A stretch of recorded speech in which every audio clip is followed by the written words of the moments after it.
السلام علیکم ورحمۃ اللہ وبرکاتہ۔ معزز ناظرین کرام، آج تاریخ اسلام میں ملک پاکستان کے اندر ایک خوشگوار دن ہے، یادگار دن ہے، تاریخی دن ہے۔ 22 اگست 2024 بروز جمعرات اہلیان پاکستان کے لیے، اسلامیان پاکستان کے لیے، امت مسلمہ کے لیے ایک خوشی کا دن ہے۔ اسی لیے کل 23 اگست 2024 بروز جمعہ کو اسلامیان پاکستان، قائد ملت اسلامیہ حضرت مولانا فضل الرحمن حافظہ الرحمن کے حکم پر یوم تشکر منا رہے ہیں۔ آئیے ذرا میں اس دن کی تفصیل آپ کی خدمت میں رکھنے لگا ہوں کہ آیا یہ معاملہ ہوا کیا تھا۔ آپ کو یاد ہوگا 6 فروری 2024 کو ہمارے چیف جسٹس آف پاکستان جناب قاضی فائز عیسیٰ صاحب نے مبارک احمد ثانی قادیانی کے کیس میں کچھ ایسے ریمارکس دے دیے تھے جس پر امت مسلمہ میں ایک اشتعال پیدا ہوا۔ علماء کرام نے اس پر آواز اٹھائی، نظر ثانی کی اپیل کو منظور کیا گیا، لے تو لال کر کے ایک عرصے کے بعد منظور کیا گیا۔ بہرحال اس میں علماء کرام کو نوٹسز جاری ہوئے، مختلف مکاتب فکر کو نوٹسز جاری ہوئے، سب نے اپنا پوائنٹ آف ویو ایک ہی نقطے پر پیش کیا کہ جناب چیف جسٹس صاحب آپ سے اس مسئلے میں غلطی ہوئی ہے۔ اب نظر ثانی کا فیصلہ 29 مئی 2024 آج سے تقریباً 1.5 ماہ قبل یہ جاری ہوا۔ اس فیصلے میں باقی باتیں تو ٹھیک تھی، لیکن پیراگراف نمبر 42، پیراگراف نمبر 7 اور اس طرح پیراگراف A کے تحت کچھ باتیں ایسی آ گئیں جو 100% قابل اعتراض تھی۔ کانسٹیٹیوشن آف دا پاکستان کو ری رائٹ کرنے کے مترادف معاملہ تھا۔ جو قائد اعظم محمد علی جناح کا ویژن تھا، یا قائد اعظم محمد علی جناح نے جو ہمیں پاکستان دیا ہے، اس کی روح آئین ہے، اس کے 100% خلاف، اسلام کے 100% خلاف اس میں چیزیں آ گئی تھیں۔ تو اس پر آواز اٹھی، باتیں سامنے آئی۔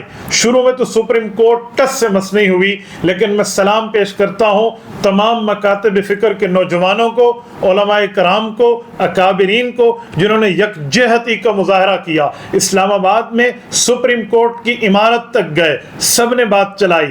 پھر ہماری جو پارلیمنٹ ہے اس میں حزب اختلاف ہو یا حزب اقتدار ہو، سب یک زبان ہو کر ایک نقطے پر متفق ہو گئے کہ سپریم کورٹ کی غلطی ہے۔ یہ پیراگراف قادیانیوں کو 4 دیواری کے اندر اپنے غلط تبلیغ کی اجازت دینے کے مترادف ہے، اور یہ اس کو نہیں تسلیم کیا جائے گا۔ ظاہری بات ہے آرڈیننس جو صدارتی آرڈیننس ہے اس کی خلاف ورزی تھی، اور 1993 کا جو ڈیسیژن تھا سپریم کورٹ کا، اس کے خلاف ورزی تھی۔ تو اس طرح بہت سی چیزیں تھیں۔ اس پر عدالت عالیہ کو بار بار توجہ دلائی گئی، بار بار کہا گیا، لیکن معاملہ نہیں بنا۔ میں ابھی سعودیہ کے سفر پہ تھا، حرم کعبہ کا دروازہ پکڑ کے، رسالت مآب کے در اقدس پہ ٹھہر کے کئی دعائیں کی ہیں۔ اب اللہ اللہ کر کے کچھ علماء کو انہوں نے نوٹسز جاری کیے، اور اس میں شیخ الاسلام مولانا مفتی محمد تقی عثمانی دامت برکاتہم، قائد ملت اسلامیہ، صدر جمعیت علماء اسلام حضرت مولانا فضل الرحمن دامت برکاتہم العالیہ سمیت جملہ مکاتب فکر کے علماء کرام کو بلایا کہ آپ حضرات تشریف لائیے۔ آج 22 اگست 2024 کا دن مقرر ہوا۔ حضرت قائد ملت اسلامیہ مولانا فضل الرحمن دامت برکاتہم بنفس نفیس تشریف لے گئے۔ شیخ الاسلام دامت برکاتہم ترکیہ استنبول کے سفر پہ تھے، تو وہ وہاں سے ویڈیو لنک کے ذریعے شامل ہوئے۔ باقی علماء کرام مکاتب فکر کے کچھ موجود تھے، کچھ مکاتب فکر علماء کرام کے نمائندگان موجود تھے۔ عدالت میں بڑی دیر تک بحث ہوئی۔ میں آپ کو چند باتیں بتائے دیتا ہوں۔ شیخ الاسلام دامت برکاتہم نے وہاں ویڈیو لنک میں جو براہ راست گفتگو چیف جسٹس کے ساتھ کی ہے، اس کا خلاصہ یہ ہے کہ چیف جسٹس صاحب یہ پیراگراف، یہ پیراگراف، یہ پیراگراف آئین کی روح کے مخالف ہے۔ چیف جسٹس نے چیف جسٹس صاحب نے شروع میں اس کو کاؤنٹر کرنے کی یوں کوشش کی کہ ہم وضاحت دے دیتے ہیں، اس پر ہم ایکسپلینیشن نوٹس دے دیتے ہیں، لیکن شیخ الاسلام نے فرمایا اس پیراگراف کو حذف کرنا ہوگا۔ اس کے بعد حضرت مولانا فضل الرحمان صاحب کو روسٹم پہ بلایا گیا۔ یار تاریخ اسلام گواہ ہے 72 سال میں یہ اسلام کا ببر شیر پہلی دفعہ سپریم کورٹ کے کٹہرے میں آئے اور کسی عدالت کے روبرو پیش ہوئے، اور وہاں پر انہوں نے فرمایا آج زندگی میں پہلی بار یہاں آیا ہوں اور عقیدہ ختم نبوت کے لیے آیا ہوں۔ یقین مانیے ہمارے اپنے سلیکشن جو قائد ملت اسلامیہ کے لیے، اس پر فخر کرنے کو جی چاہتا ہے کہ سیاستدان اگر عدالت کے کٹہرے میں آتے ہیں ملزم اور مجرم بن کے آتے ہیں۔ میں سلام پیش کرتا ہوں حضرت مولانا فضل الرحمان دامت برکاتہم کو، جو عدالتی کٹہرے اور روسٹم پہ آئے ہیں تو وکیل ختم نبوت بن کے آئے ہیں اور محافظ عقیدہ ختم نبوت بن کے آئے ہیں۔ انہوں نے وہاں گفتگو کی، میں اس گفتگو کا خلاصہ آپ کی خدمت میں رکھتا ہوں۔ انہوں نے فرمایا چیف جسٹس صاحب آپ قادیانیوں کو کہہ رہے ہیں کہ ان کو یہ اجازت ہے کہ مناسب قیود کے ساتھ یہ 4 دیواری میں بات کریں۔ چیف جسٹس صاحب یاد رکھیں قادیانی رونا رو رہے ہیں کہ جی ہمیں غیر مسلم کیوں کہا گیا۔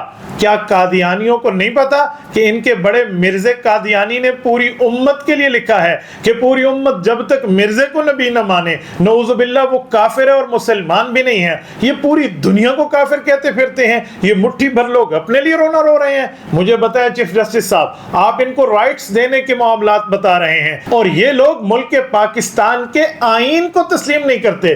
کیا کوئی سٹیزن آف کنٹری اس ملک کے آئین اور کانسٹیٹیوشن کو ایکسپٹ نہ کرے تو کیا اس سے فنڈامنٹل آف رائٹس کی بات کرنی چاہیے؟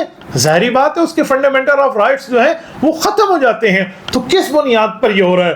اسی طرح حضرت مولانا نے دلیل کے ساتھ وہاں بات فرمائی، چیف جسٹس سے گفتگو بھی ہوئی، وہاں پر مولانا نے لفظ بولا کہ نظر ثانی کے معاملات میں اس طرح ہے۔ چیف جسٹس صاحب کہنے لگے کہ نظر ثانی نہیں ہے۔ مولانا نے کہا میں سمجھتا ہوں یہ نظر ثالث سمجھ لیں، لیکن اس طرح کی چیزوں کو ہٹانا ہوگا۔ بہرحال سب کی بات سن کر مولانا فضل الرحمان صاحب کو چیف جسٹس صاحب کہنے لگے آپ مکمل سماعت تک رہیے گا، آپ یہاں سے تشریف مت لے جائیں جب تک یہ فیصلہ نہ ہو جائے۔ مولانا صرف نماز کے وقت میں باہر آئے، نماز پڑھ کے پھر اندر۔ آج شام تک یہ امت مسلمہ کا درد رکھنے والا محافظ ختم نبوت وہاں موجود رہا اور آخر کار عدالت عالیہ نے اپنی غلطی کا اعتراف کیا اور اس کے بعد اس متنازع پیراگراف کو نکالا اور واضح طور پہ یقین مانیے واضح طور پہ عدالت عالیہ نے لکھ کر بتا دیا ہے جو یہ فیصلہ آ گیا ہے کہ یہ ہم سے غلطی ہوئی ہے اور آئندہ اس پیراگراف کو کسی عدالتی فیصلے میں بطور نظیر پیش نہیں کیا جائے۔ اس سے سمجھ آتا ہے کہ رب کریم نے امت مسلمہ پہ کیسی رحمت فرمائی ہے۔ یقین مانے آج تمام مکاتب فکر کی یکجہتی تھی اور سب نے مل کر اس پر کام کیا۔ اس یکجہتی کا تحفہ یہ ملا کہ اللہ تعالیٰ نے وہ متنازع چیزیں ہٹوانے میں عدالت عالیہ کے دل کو کھول دیا۔ اس موقع پہ ہم جناب چیف جسٹس صاحب کے بارے میں کہتے ہیں کہ انہوں نے کھلے دل کا مظاہرہ کیا، فراخ دلی کا مظاہرہ کیا اور انہوں نے کھلے طور پہ اپنی غلطی کو مانا۔ بلکہ شیخ الاسلام دامت برکاتہم کو چیف جسٹس نے کہا کہ حضرت آپ کے نوٹسز کا میں نے مطالعہ نہیں کیا جو آپ نے لکھ کے بھیجا، یہ میری کوتاہی ہے۔ انہوں نے مانا۔ میں یہاں کہتا ہوں کہ اگر علماء کرام کی معاونت اس طرح جاری رہی تو وہ وقت دور نہیں جب ملک پاکستان کی سب سے بڑی عدلیہ میں حق پر، انصاف پر، عدل پر مبنی فیصلے آئیں گے جس طرح یہ فیصلہ حق اور انصاف پر آیا ہے۔ میں یہاں اپنے لیے بات کرنا بڑا ضروری سمجھتا ہوں کہ 6 فروری 2024 سے آج تک میں نے ہر موقع پر پاکستان کے ہر گلی کوچے میں، ہر چوک اور چوراہے میں، ہر میڈیا ٹاک پہ، ہر عوامی جلسے میں، ہر جمعے کے خطبے میں نے چیف جسٹس کے اس فیصلے کو باقاعدہ نشان تنقید بنایا، اس پر بات کی، چیف جسٹس کے خلاف چوک چوک پر بات کی۔ کیوں؟ یہ میرا کوئی ذاتی مسئلہ نہیں تھا، یہ ہمارے علماء کرام کا بھی کوئی ذاتی مسئلہ نہیں تھا، ذاتی اناد نہیں تھی، یہ عزت مصطفیٰ، ناموس مصطفیٰ، عظمت مصطفیٰ کا معاملہ تھا۔ اب جب چیف جسٹس صاحب نے اپنی غلطی کا اعتراف کیا ہے تو ہم کھلے طور پہ چیف جسٹس صاحب کو کہتے ہیں ہم آپ کے اس فیصلے کو تسلیم کرتے ہوئے آپ کو خراج تحسین پیش کرتے ہیں۔ ہمارا آپ سے کوئی ذاتی مسئلہ نہیں تھا، ہمارا پہلے بھی اعلان تھا کہ ہر ابتدا سے پہلے ہر انتہا کے بعد ذات نبی بلند ہے، ذات خدا کے بعد دنیا میں جس قدر احترام کے قابل ہیں جتنے لوگ ہم سب کو مانتے ہیں، مگر مصطفیٰ کے بعد میں امید رکھتے ہوئے کہوں گا ملک پاکستان کی تمام مذہبی سیاسی جماعتیں اس طرح یکجہتی کا مظاہرہ کریں تو انشاءاللہ تعالی ملک میں امن اور سکون بھی آئے گا، دہشت گردی بھی ختم ہوگی، فرقہ واریت کا جن بھی قابو میں آئے گا۔ اللہ تعالی ہم سب کو امن سے، اتحاد سے، اتفاق سے، بھائی چارے سے، اسلام کے پرچم کے تلے ایک رکھے۔ جزاکم اللہ تعالی۔ السلام علیکم ورحمۃ اللہ وبرکاتہ۔